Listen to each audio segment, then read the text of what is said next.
So, nag-quality tayo ngayon sa Ford Everest Titanium. So, nandito tayo. Habang nananakbo, meron tayong kasamang Scania. So, wala naman tayong nakikitang error. Ang problema nito bago namin ginawa ay may ship shock sa reverse. At saka, umiilaw yung ano ba yan? Yabi. Tapos, nagde-delay shifting na rin. So, try mo nga i-reverse. Kasi matagal na naman ang takbo natin.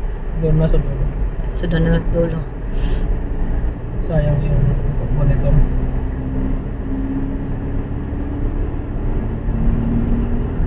Mag-u-turn tayo pagdating sa Taal.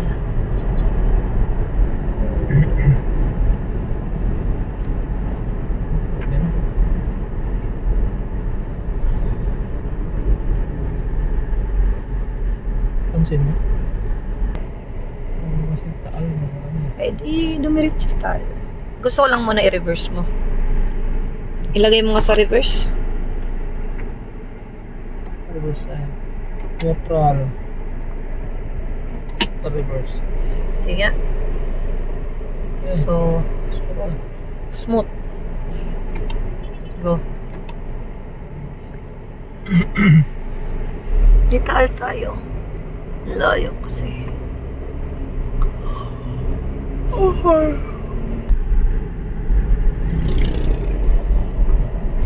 Tingay.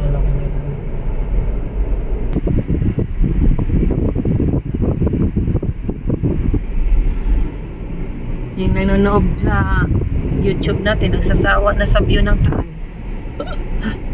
Dito lang naman ang road test eh. Ganyan pala oh. Next na road test pala natin. Diretso tayo doon. Hindi ka may customer sa ano.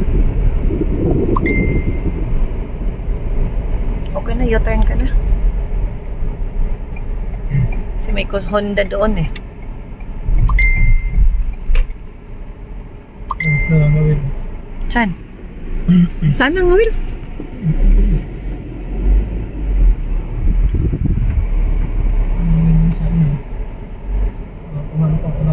May mga ligaw yan dyan, may mga nagpapabula.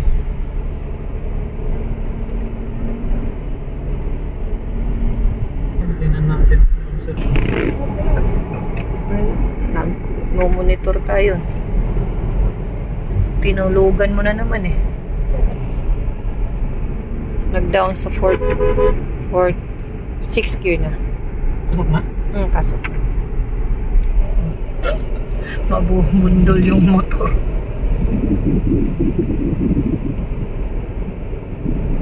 Road test mo muna yung ano. Toyota. So, successful naman yung road test natin. Babalik na tayo sa shop. Kay ibang sasakyan na naman ang i-road test natin. Mayroon tayong BMW, Starix, at saka ano yung Previa? Livina. Ay, Livina. Ayan yan dyan ang Global Pinoy. Sa mga pupunta rito, ito po ang makikita ninyong actual